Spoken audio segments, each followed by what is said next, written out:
What is up, guys? Orbital-Pilot back here once again in the world of Warthunder. This time we're taking out the Stug 3F and the bf-109 F4 in a tank realistic combo. So I wanted to upload this video specifically because of the nighttime. Now what you're seeing right there is tracers from an anti-aircraft gun.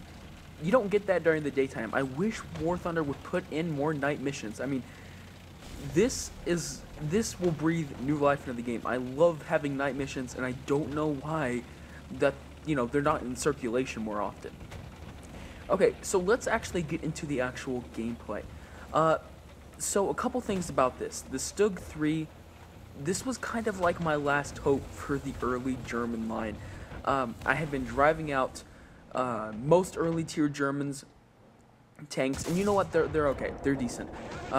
In my opinion, they don't compare to the T-34, they don't compare to the Shermans, and they're decent against like Cromwell's and British tanks, but they were lacking in two categories, and those two categories were, number two was the actual armor, not very good. They have a lot of 90-degree angles, which means that unless you angle your armor a ton, you're going to be penetrated almost every single time you're shot at.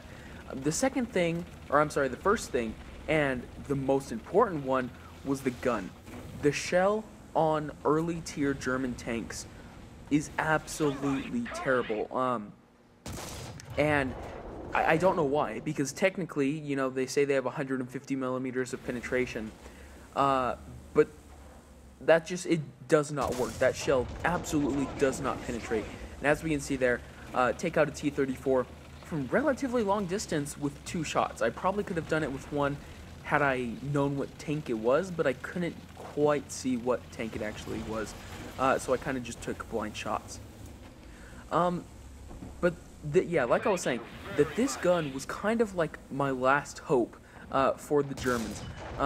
As we can see, their second kill for the day, so this gun was absolutely beating every other German gun I had ever shot before. And that was a big relief.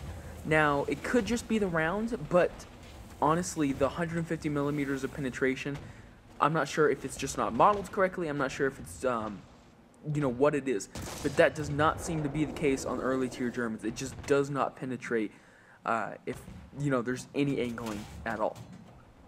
But this gun, this is an amazing gun. Now this has a little bit less, around 100 millimeters, 136, depending on what type of round you're using. But this is actually my very first game ever in this tank. So 2 kills right off the bat, I am not complaining. I one time put 15 shots.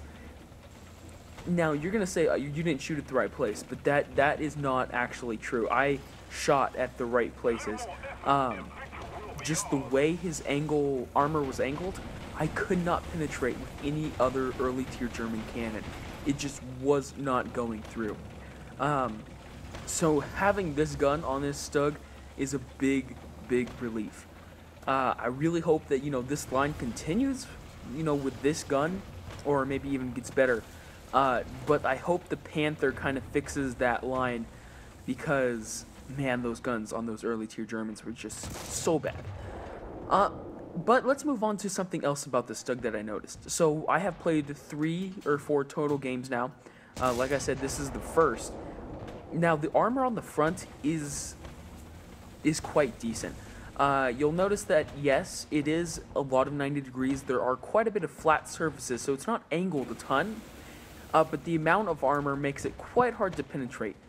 The other thing that makes it really hard to penetrate is just the vast amount of, weird... there's a lot of parts on the front of the tank. So penetrating just one part is not something easy to do. The turret ring is square in this case. So around the turret you have this huge block of metal, in which case it actually blocks that, and there's another piece of metal behind it. So them shooting out your gun is not very likely. So what I like to do is I kind of like to just sit up on hills, kind of bring the tank a little bit forward, shoot a couple people, and they're most likely going to bounce off pretty much every single shot.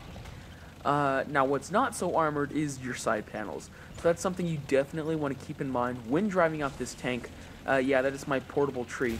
But like I said, side armor, not very good on this tank. You're probably going to be penetrated almost every single time, which is, of course, something that you can handle. As long as you have one part of your tank, which is extremely hard to penetrate, I find it pretty easy to just use that to your advantage. Don't show off your sides, and you should be good. And on maps like these, where it's just a lot of hills, that's something pretty easy to do.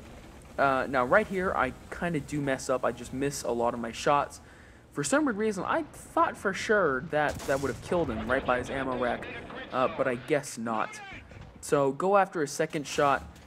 Like I said, I probably should have been using heat shells or something else, but I didn't have any of those shells with me. So sadly enough, I do get the kill assist.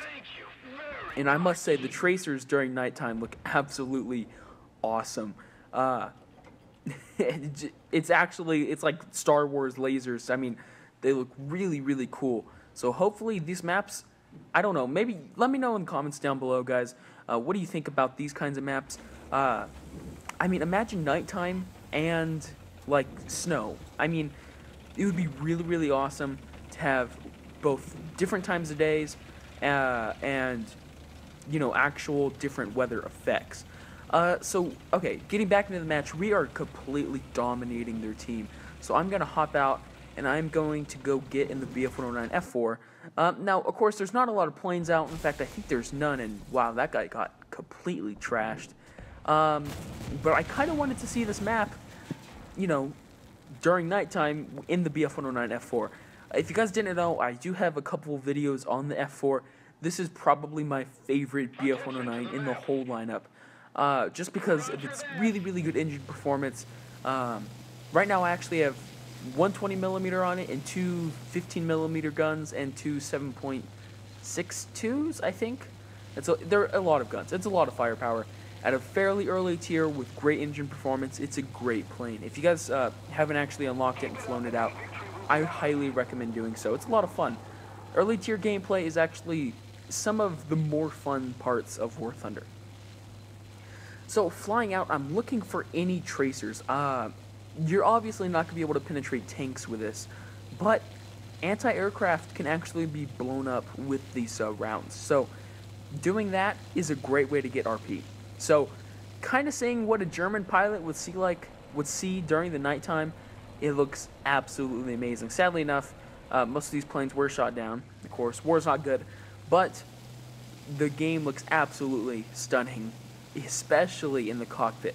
I love the lights, and I don't know, I kind of feel like I wish they would add like a little bit of switches in, you know what I mean? It would be pretty cool to actually be able to control stuff from within the cockpit, but I mean, that is a little bit advanced for just realistic. Maybe in simulation though.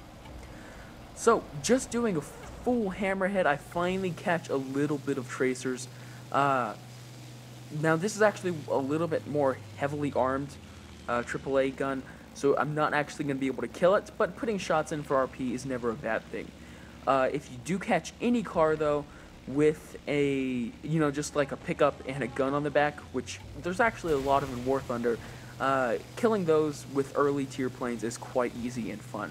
So, you know, just to let you guys know that. I do rip off my flaps because I'm just an absolute dirt machine. Yeah, it turns out these guns during nighttime look absolutely, it's like Star Wars, guys. I can't imagine what they would look like with tracers. I should have loaded those up, but I didn't. So guys, if you liked this video, let me know what you guys thought in the comments down below. Hit that like button, and I will see you guys next time.